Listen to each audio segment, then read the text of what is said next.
2, 1. Bueno, siguiendo con el módulo de petróleo, me complace anunciar la siguiente presentación, que es el presente y futuro de los hidrocarburos en Colombia. La va a presentar el presidente de la Agencia Nacional de Hidrocarburos, el doctor Armando Zamora. Armando, bienvenido.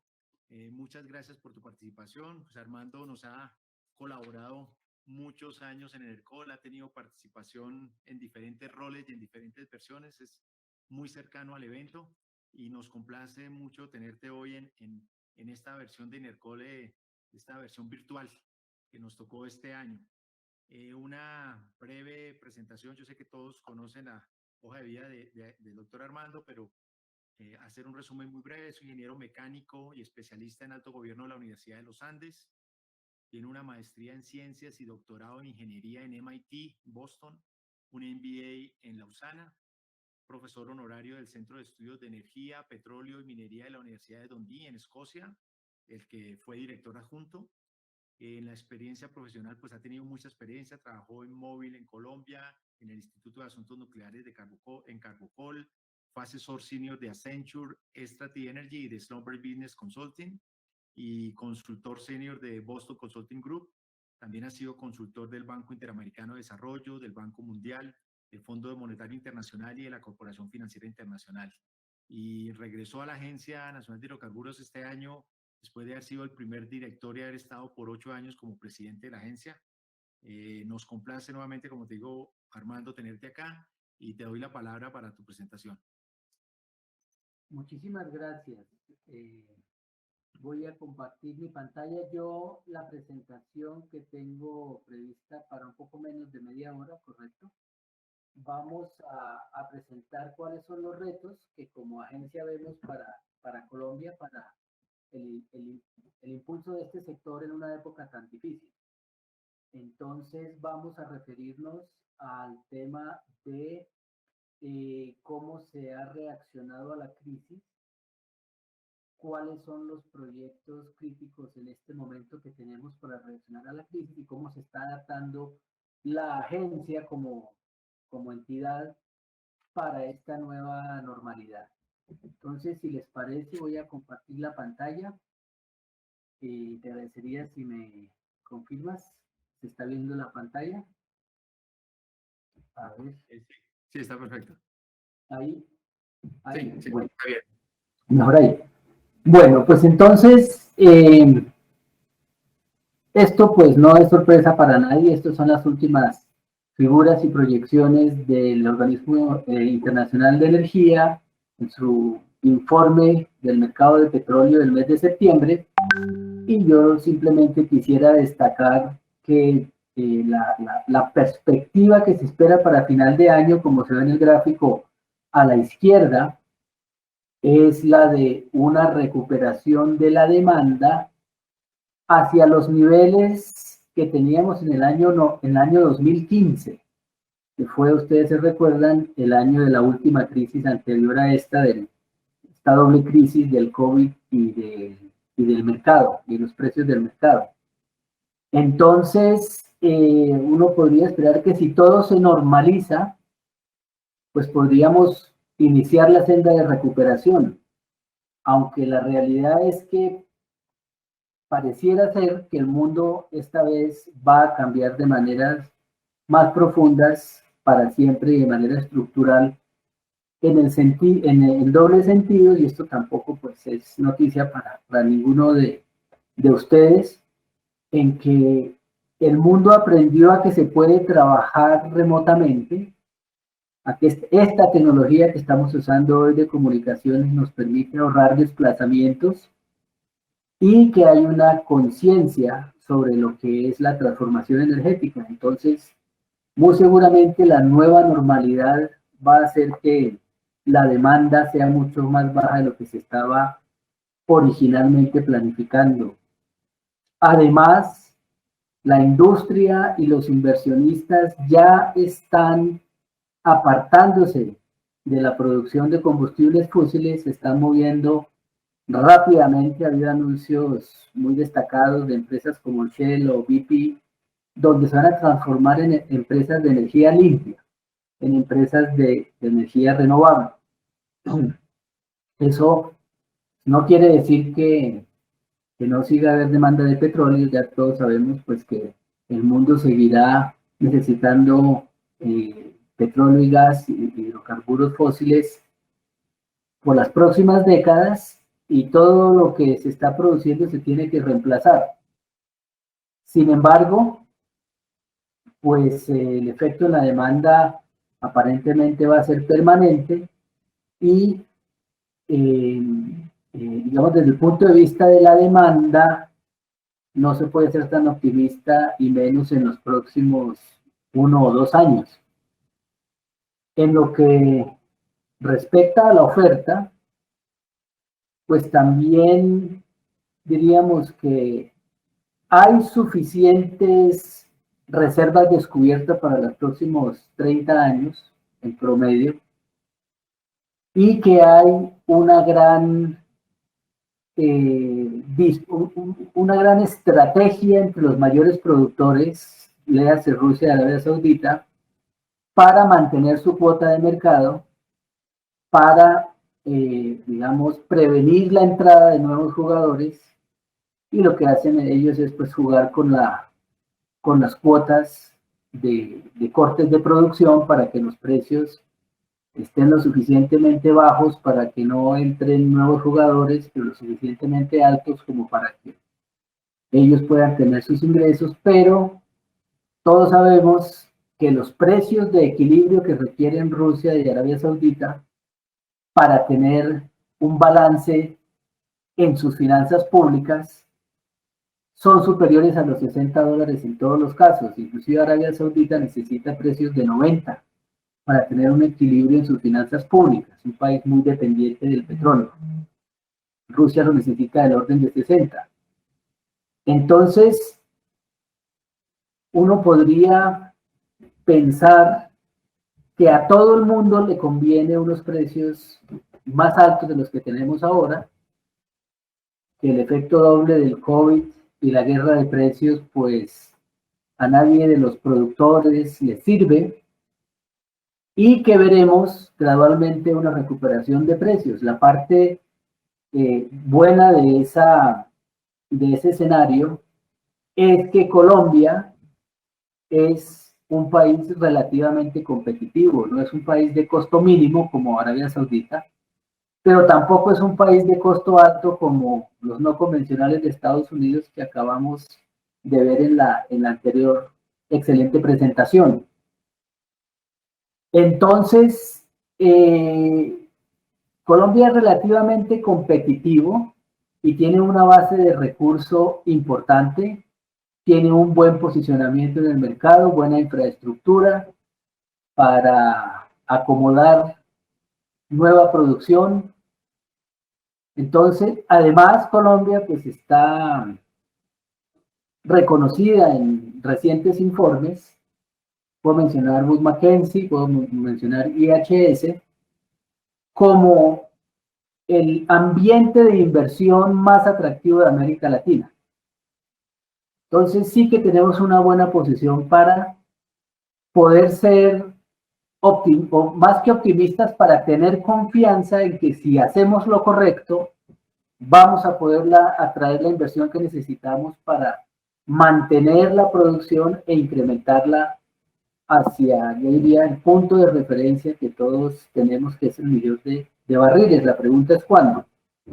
Entonces, ese es el panorama que nos espera, por lo cual, digamos que tenemos la pelota en nuestro campo para poder responder a este reto, que es el de mantener una buena oferta regulatoria para que la inversión siga llegando.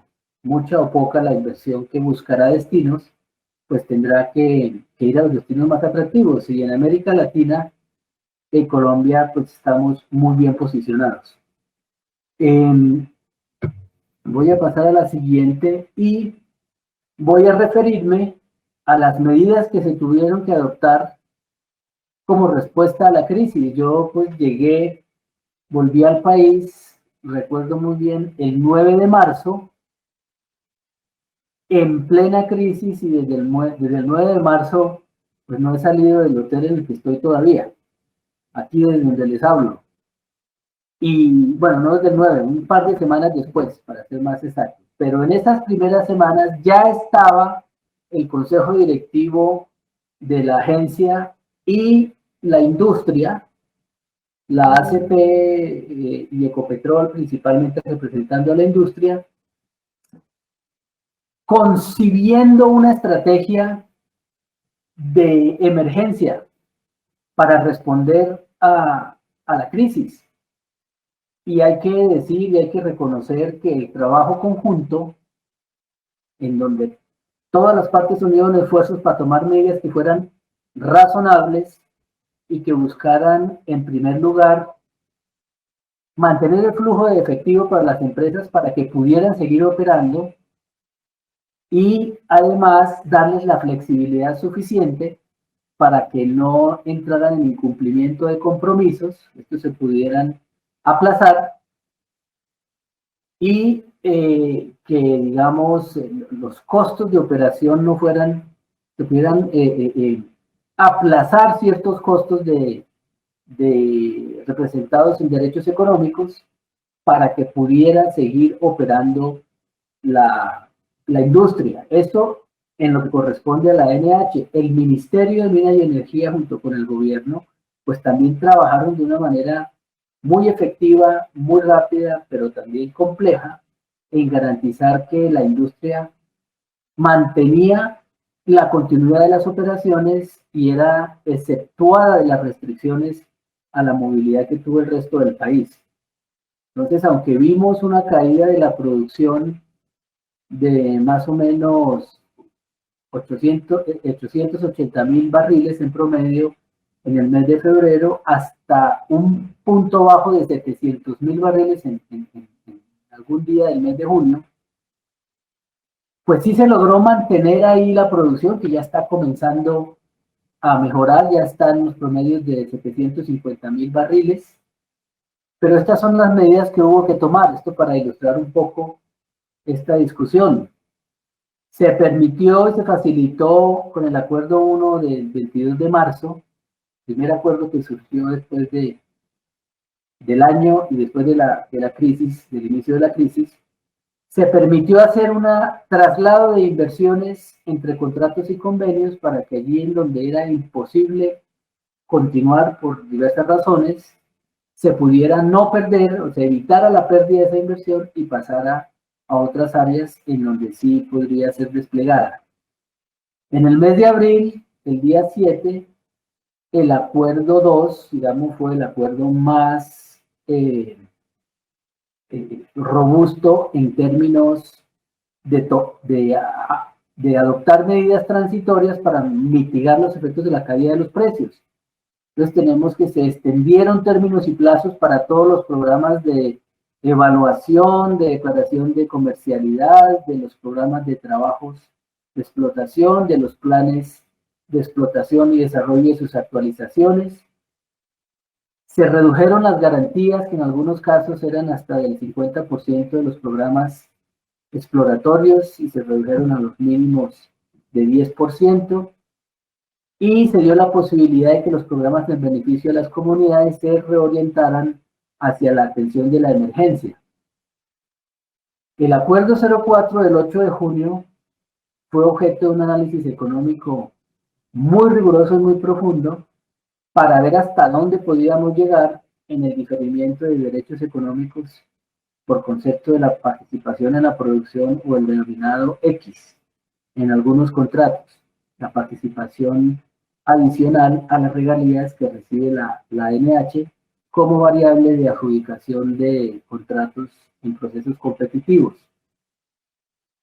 Yo diría que sobre esta última, el gran hallazgo, escribiremos algún documento apenas salgamos de todas estas afugias, es que esa X en realidad no es tan definitiva para la economía de los proyectos en producción nueva.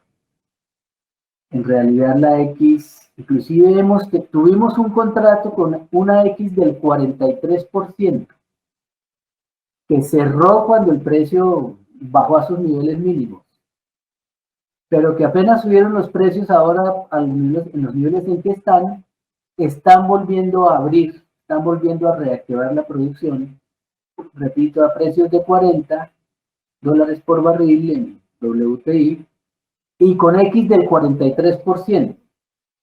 Entonces, el gran hallazgo es lograr la desmitificación del efecto de la X como un factor que, si bien sí es teóricamente regresivo, no lo es tanto, y sí es un factor importante de equilibrio en las condiciones en que operan los operadores, de tal manera que, digamos, los campos más productivos y más económicos están en capacidad de aportar un poquito más de aquellos que son más marginales y menos económicos.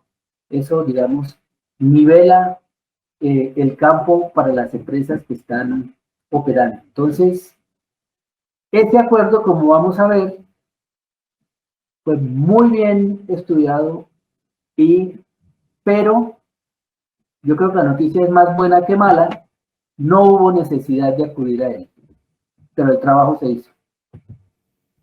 Entonces, aquí están los resultados de esos acuerdos. El acuerdo 01, pues, aunque se permitió y se abrió la puerta, todavía no se ha aprobado traslados de inversión porque tiene unos requisitos que hay que cumplir. 11 solicitudes claramente no cumplían con los requisitos y fueron negadas rápidamente, y las otras 11 están en análisis porque se ha pedido mayor información. Hay que decir que la agencia se organizó para responder muy rápido a todas estas solicitudes. Personas que hicieron solicitudes en cuestión de días, no de semanas, recibieron notificación de que si era viable o no y qué había que hacer. El acuerdo 2 fue un poquito más movido. Se extendieron plazos para 31 pozos, para 489 kilómetros de sísmica, 3 plazos para declaración de confidencialidad, como ven ahí, 15 para programa de evaluación, 50 para plan de explotación, 27 para entregar los programas de trabajos. Se redujeron garantías contractuales por $76 millones y los programas de beneficios a las comunidades fueron 7 por 1.000 millones de pesos para mitigar los efectos de COVID-19 en las comunidades, una reacción muy oportuna y muy benéfica para la industria, y hay que destacar un poco la rapidez y lo que logró hacer algunas empresas. Destaco top of my mind, no, como se dice, Ecopetrol, que creo que hizo un buen trabajo ahí. El acuerdo 004, el del diferimiento de la X, como lo vemos, pues no fue necesario, tanto porque los precios subieron después de junio cuando salió el acuerdo, y no ha habido necesidad de activarlo, pero ahí quedó, y ese sí quedó para siempre. Si teóricamente en el futuro los precios caen por debajo de los $30, bajo los 26, entonces habría lugar a su acogimiento. Entonces esto es a corte del 25 de septiembre. ¿Cómo? Bueno, habiendo reaccionado de esa manera en diálogo con la industria y asegurando la continuidad de las operaciones, ya las operaciones están en vía de recuperación, la producción, pues nuestro enfoque estratégico para lo que viene, pues como objetivo principal es seguir contribuyendo a la seguridad energética del país, y ahí estamos trabajando en convencionales, costa afuera, no convencionales, y en la promoción del recobro mejorado. En conocimiento geológico tenemos un eje estratégico muy importante, y es el de estrechar la relación y la alianza con el Servicio Geológico Colombiano y con otras entidades como los gremios, las asociaciones de profesionales, las universidades, para que entre todos tengamos una visión conjunta de cómo es que debemos abordar el nuevo conocimiento geológico en general, y en particular las inversiones sustanciales que hace la NH cada año para este propósito. La NH ha invertido en los años que lleva de vida más de $1.000 millones en conocimiento geológico, y nuestro plan 2040 que estamos construyendo en conjunto con todas las entidades que tienen algo que aportar, pues constará de más o menos, si siguen las condiciones como están, otros $1.000 millones. Con un ingrediente, y es que dada la coyuntura y la transformación energética, pues hay que acelerar estos procesos para acelerar el descubrimiento de nuevas reservas o de nuevos ambientes de inversión, porque si no, eso se va a quedar en el subsuelo. La ventana se cierra y ya el antiguo dilema, si vamos a querer dejar ese recurso para las nuevas generaciones, desaparece, porque ya el dilema no es entre aprovecharlo ahora o aprovecharlo después, sino en aprovecharlo ahora o no aprovecharlo nunca. Como tenemos que ajustar las condiciones de competitividad de nuestra oferta, pues ya se ha mencionado, estamos revisando y anunciaremos, digamos, las grandes líneas en la cumbre petrolera del mes de noviembre, cómo vamos a revisar las condiciones para otorgar áreas, tanto contractuales como de calificación y de asignación de áreas. Necesitamos liberar áreas que están atrapadas, primero por reserva de la ANH para estudios, segundo por contratos terminados que no han sido liquidados y demoran años en liquidar, pero estamos acelerándolo también, por lo menos la liberación de las áreas.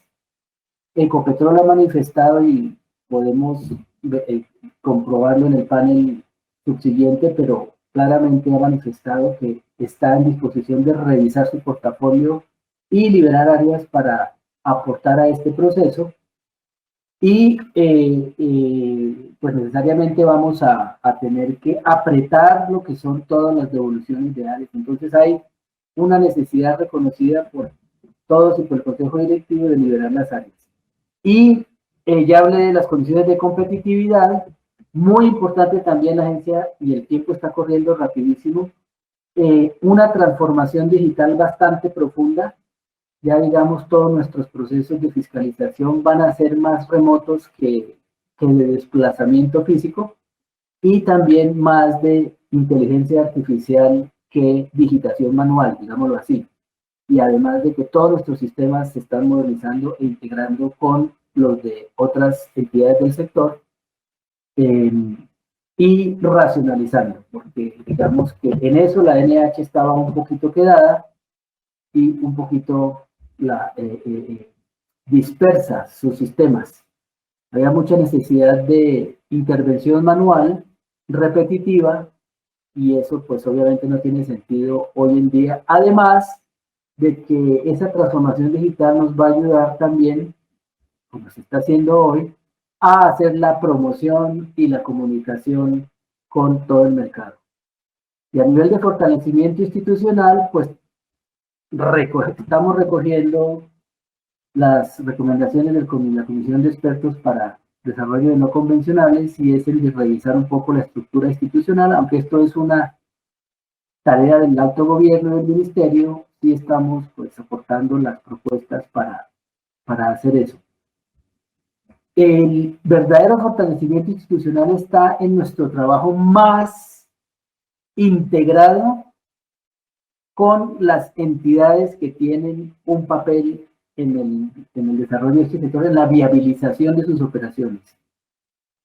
Y como vamos a ver, la estrategia territorial de hidrocarburos se fundamenta en que vamos a trabajar más cercanamente con las entidades que están a cargo de tanto de la reacción frente a conflictos o bloqueos, como el licenciamiento ambiental, como a levantamiento de líneas base, a la provisión de infraestructura para las comunidades, servicios de salud y educación, muy importante. Entonces, el tiempo se nos está yendo, pero yo voy a terminar mencionando que el Caribe colombiano, costa afuera, como ustedes saben, es una de las fronteras más prometedoras. Ahora ha habido movimientos después de la crisis, ha habido recomposición de portafolios, pero los proyectos estratégicos más importantes continúan y el año entrante pues habrá una actividad importantísima con la perforación de 2 pozos exploratorios y además vamos a salir a ofrecer áreas en el Caribe para evaluación técnica. Vamos a ver cómo nos va, pero el Caribe es una frontera promisoria.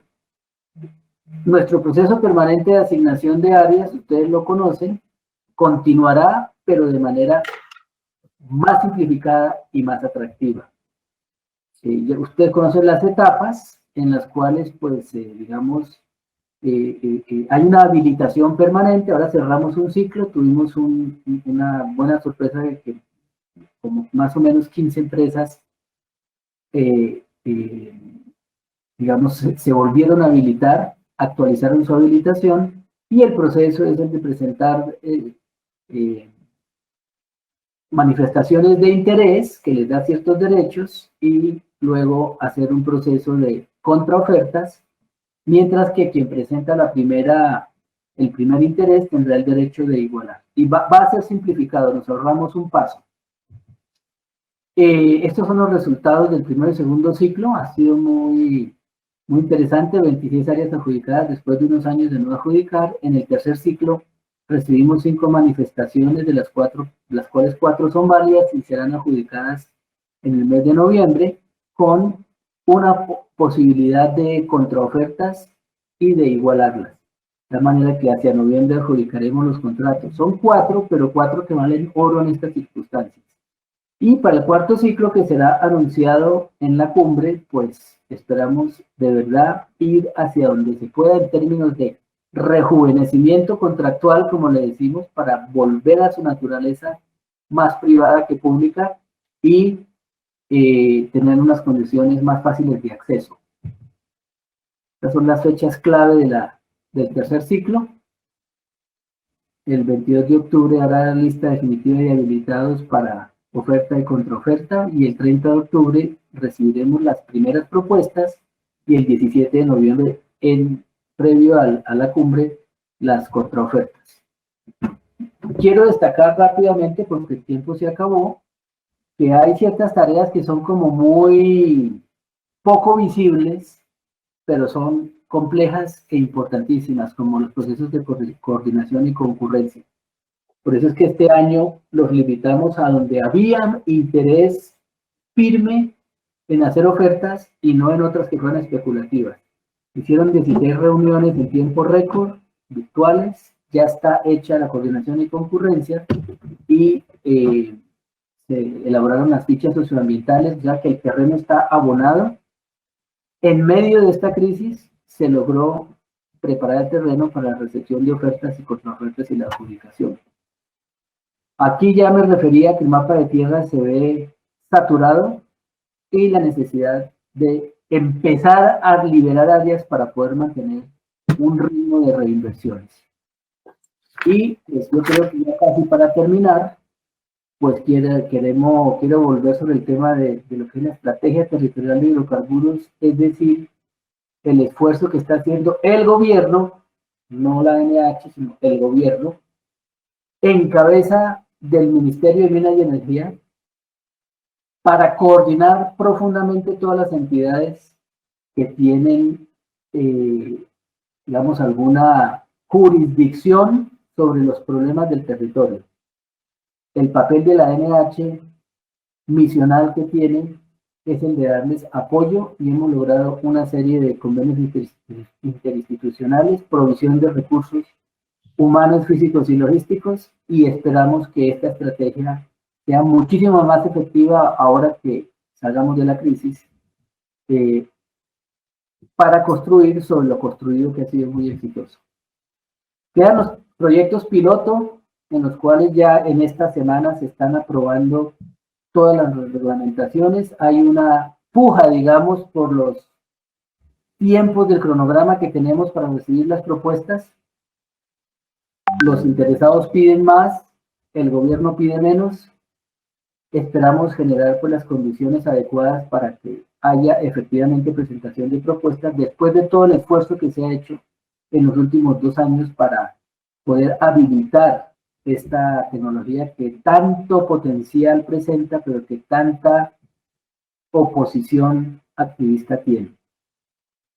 Fue necesario desarrollar un nuevo tipo de contrato, que es el contrato especial de proyecto de investigación, que ni otorga ni se refiere a derechos adquiridos, ni los otorga ni los retira, sino simplemente es un proyecto de investigación puramente, de investigación pura, y que busca tener todas las herramientas para desmitificar las inexactitudes, por no decir las mentiras que se divulgan sobre los efectos y sobre la capacidad de controlar los riesgos que pueda tener.